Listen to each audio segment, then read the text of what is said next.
Hello, everyone, and welcome back from the weekend. It is your Daily Detroit, sharing what to know and where to go in Southeast Michigan. It is Monday, May 22nd, 2023, and it is Monday, and that means Fletcher Sharpe, how are you? A little tired. It's been a very long weekend, but we're here. It's Monday. It's a new week, so we can get into it and start anew. Well, Fletcher, it's good to hear from you. I am Jer Stays, and today we're going to hear from the people. We have gotten a lot of Q&A, a lot of questions that we're going to try to provide some answers for, at least some opinions on Detroit sports, on a variety of topics. We're going to start with the Pistons. Dave from Oak Park wants to talk about it with no Victor Wembanyama. What's next? Who's next? Would Wembanyama really have changed who we could get as coach? Yeah, when they said the Pistons could only get the first pick or the fifth pick, I knew it was a fifth pick right then. Like, I was not even worried at all, like, oh, they might get the first pick. It's like, no, when they tell you off the bat, like, you're getting the first or the fifth, it's like 96% fifth and like 4% first. But to answer the question, who's next? Personally, I like Cam Whitmore, 6'7", small forward from Villanova. Really powerfully built player who can shoot and create. His problem is he's a little inconsistent with his shot, but I don't really think that'd be much of an issue seeing as he will not be the main ball handler for the team. I don't really like going with twins because you get the wrong twin, then you're just mad for a while. But there's Amen Thompson, who is from Overtime Elite, 6'7" shooting guard, really talented player. His brother, Ausar Thompson, also a shooting guard / combo guard from Overtime Elite. Talented as well, but Amen is someone I'm really keyed into if he's available. A lot of draft people have the Pistons taking Taylor Hendricks, which I do not want. 6'9", power forward center from Central Florida, which that's fine, but my problem is he had a hard time establishing like dominance in the AAC, which is like a good conference, but it's not the Big Ten or, SEC. So if you can't establish dominance with weight-wise there, how are you going to do in the NBA? You got to build muscle, and that we really don't need any more projects like that so we have to wait on and hope that they hit. I think Cam Whitmore's more of a solid pick, and if he still has a bit of a project to go, I think he's a much smaller project than someone like Taylor Hendricks. In terms of coaches, I'm not sure, because the last I've been hearing, like, there are still some people on the table, the same we mentioned before, but like no one has stepped ahead. I don't think Monty Williams comes here. I think with Wembanyama, maybe, but without him, no. I don't see why Monty Williams would do that. Do you think it's about the money? Like, do you think that Gores could just open up the pocketbook and do it? Or do you think that he's going to be like, nah, I'm going to go somewhere else? I don't think he would want to start another project after being as successful as he was with the Suns.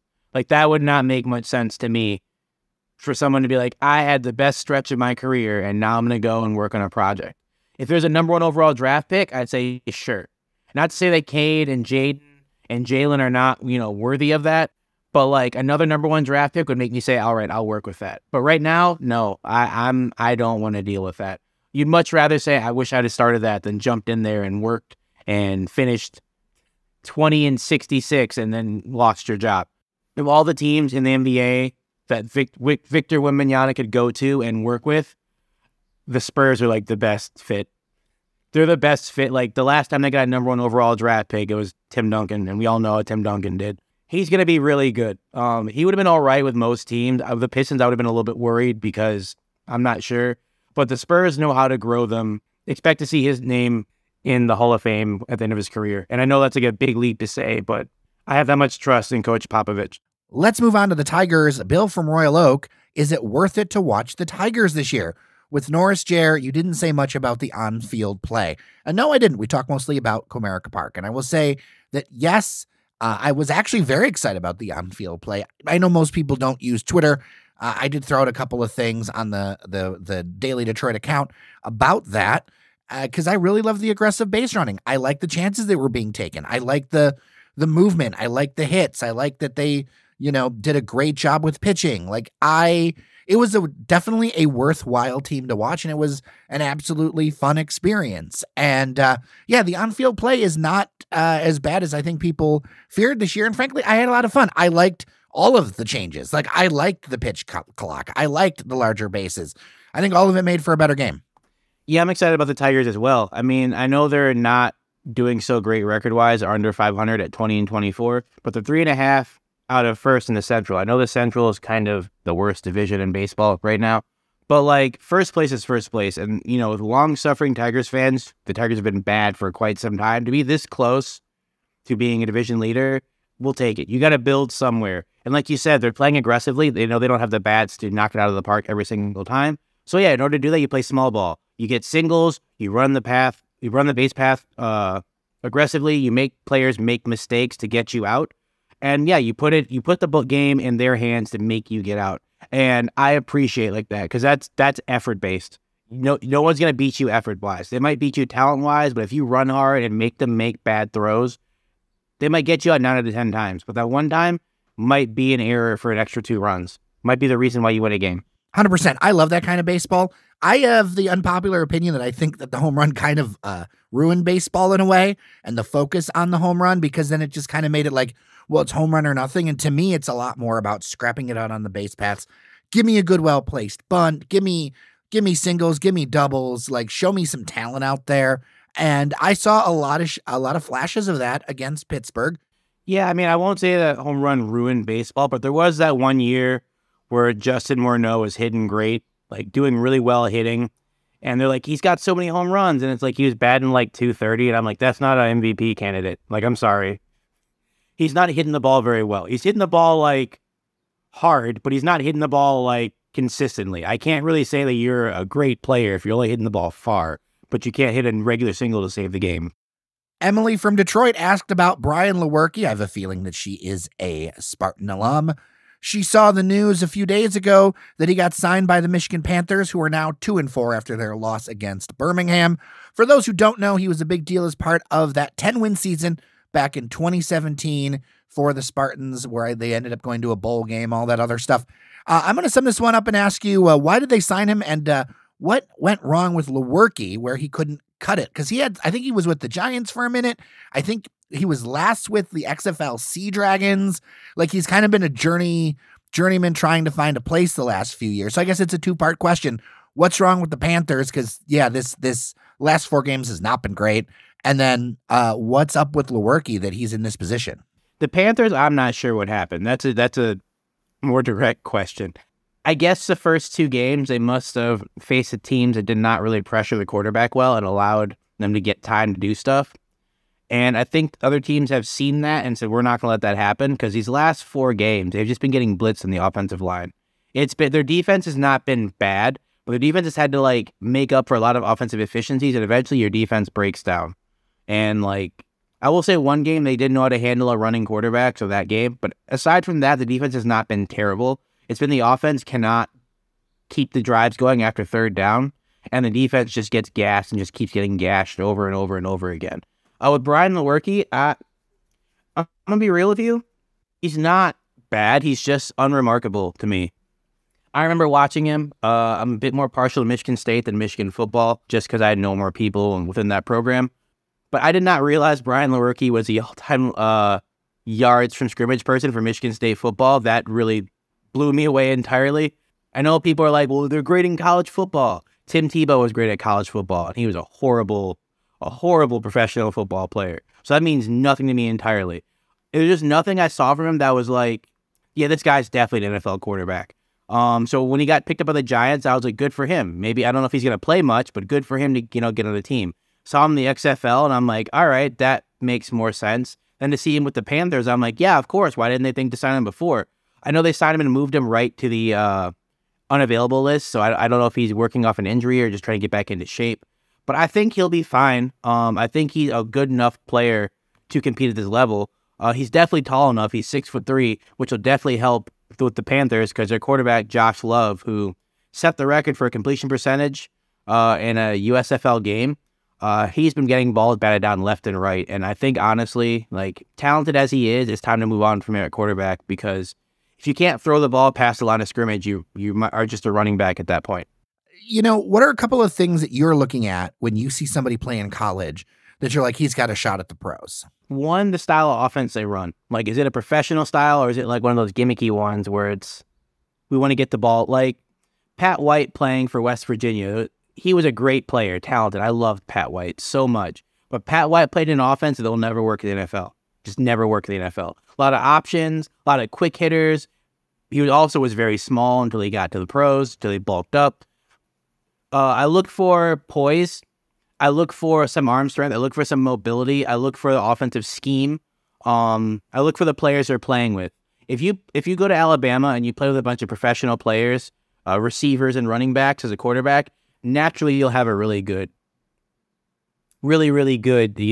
numbers. Doesn't mean you'll be good in the pros. It means you were given really great players. Can you go to like the Houston Texans and take that team to go beat a decent team? Probably not. You know when I knew Calvin Johnson was really good? Besides the fact that he was just built like an amazing freak of nature athlete, his quarterback was Reggie Ball. Calvin Johnson, his senior year, or his last year there, had 1,000 receiving yards. Reggie Ball had 1,100 passing yards. He only threw the ball to one person. So I knew at that point, I'm like, yeah, literally, Calvin's getting triple teamed in college and still pulling in 1,000. He's going to be an amazing player.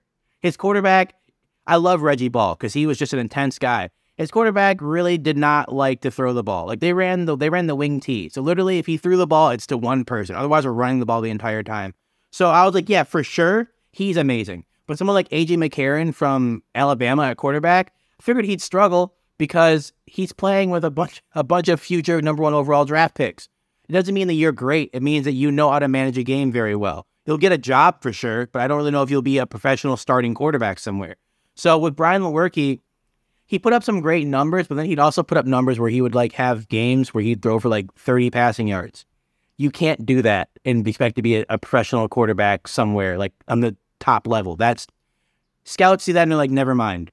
You could throw for 7 touchdowns a game before. You throw for 40 the next game, they're like, never mind, we're good. Something that I look at, which is probably unfair, is durability, because in the NFL, it's just pain. Like it's just a wall of pain every single game, even against bad teams. And you need to be physically durable.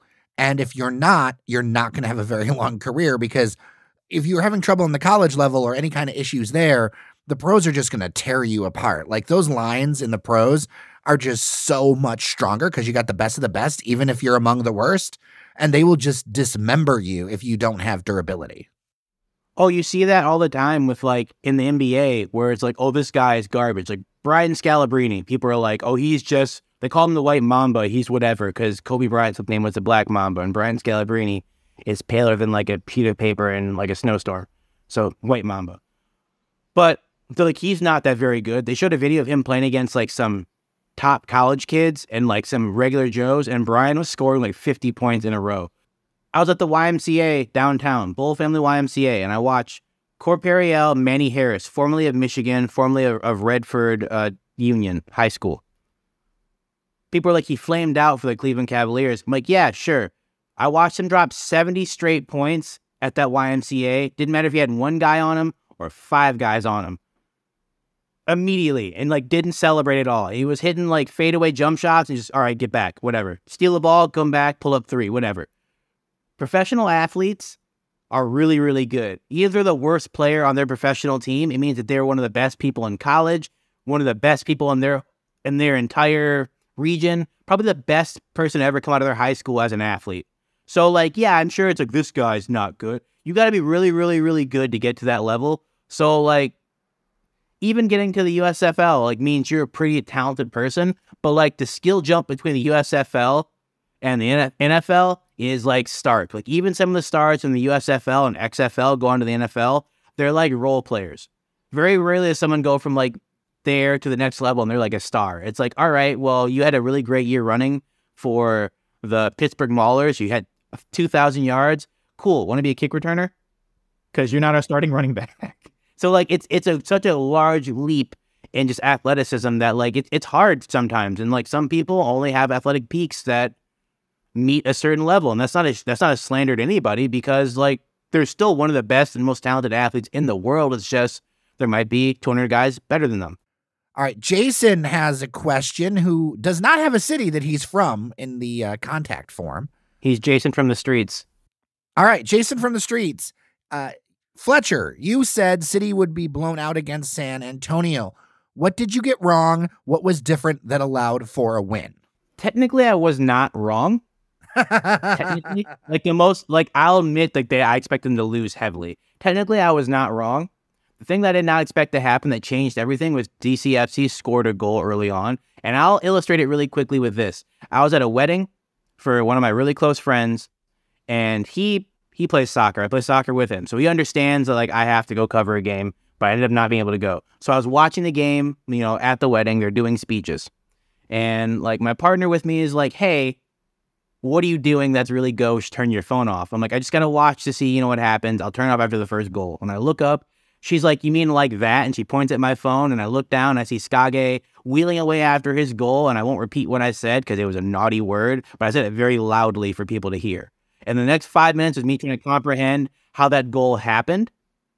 Even watching the replay, I could not comprehend how that goal happened because so many things had to go wrong and then go right at that moment for that to happen. But that's what changed and made everything different. San Antonio applied massive amounts of pressure for most of that game.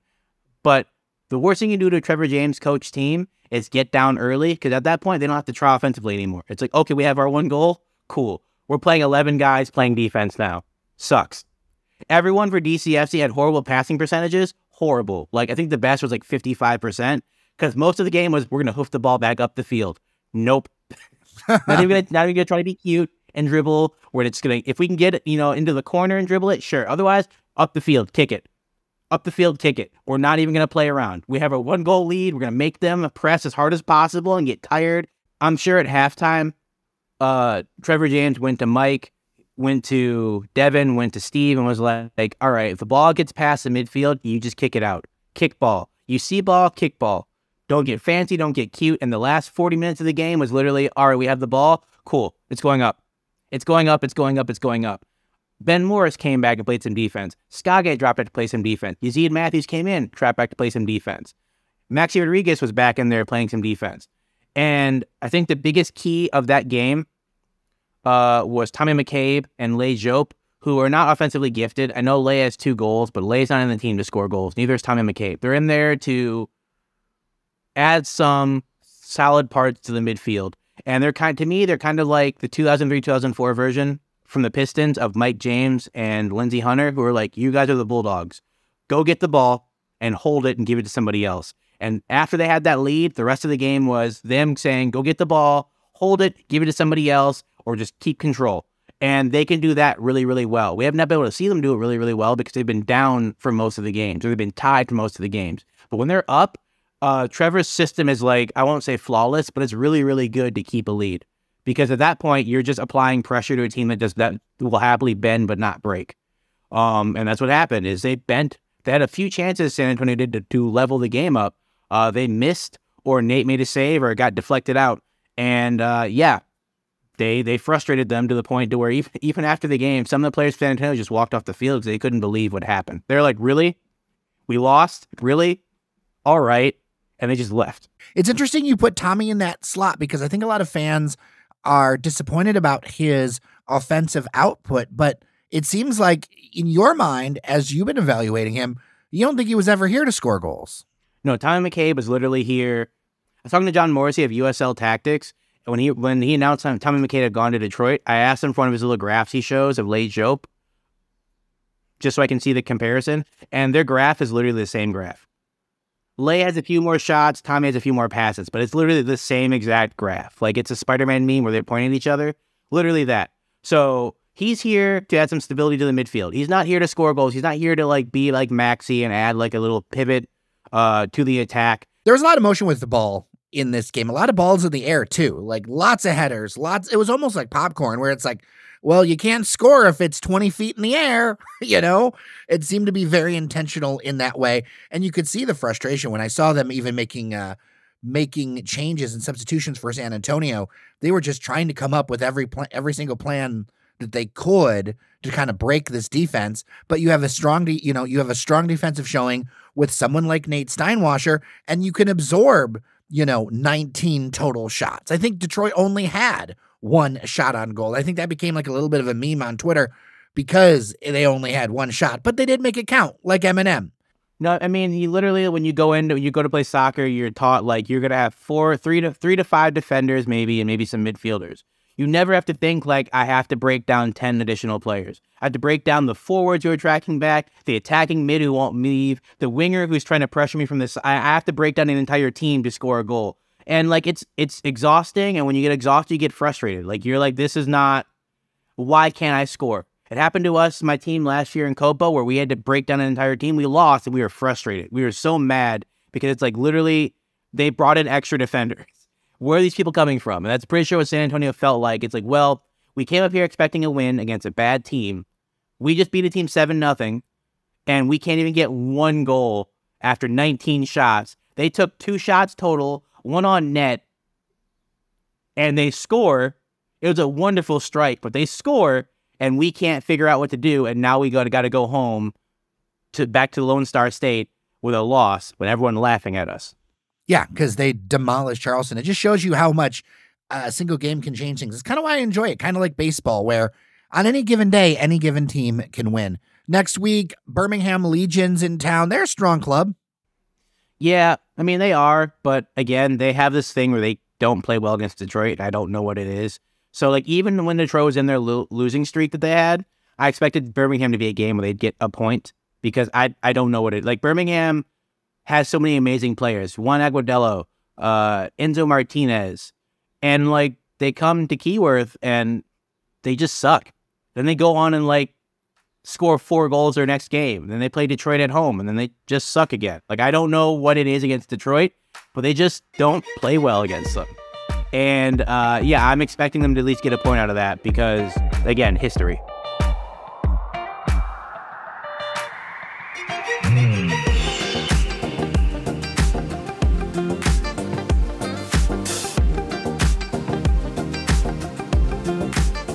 All right, Fletcher Sharpe, so good to talk to you today and catch up about everything, and look forward to talking with you next week, sir.